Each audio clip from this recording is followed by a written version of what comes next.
Hey there, tech enthusiasts. Welcome back to our channel, where we make learning about your Android devices fun and straightforward. Today, we're tackling a common task that can help you keep your home screen neat and organized, deleting icons and widgets on Android in 2025. Whether you're dealing with outdated apps or just want a cleaner look, this quick guide will have you sorted in under 2 minutes. Let's dive right in. First things first, make sure you're on your Android home screen.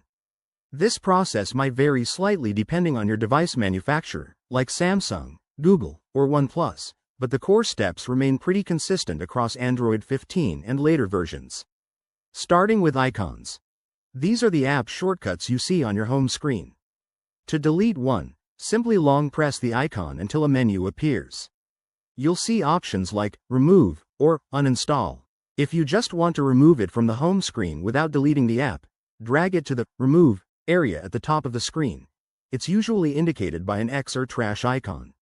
Release your finger and poof, it's gone. Easy, right? Now, for widgets, those handy blocks that show weather, news, or calendars.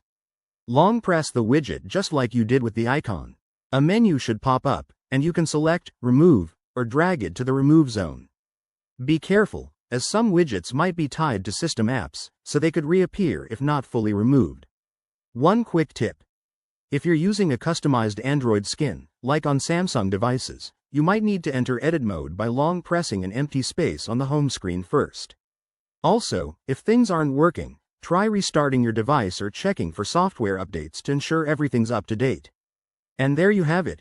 Your Android home screen is now clutter-free. Keeping it organized not only makes your phone look better but also improves performance.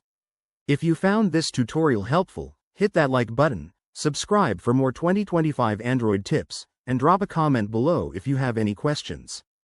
Thanks for watching, and I'll see you in the next video.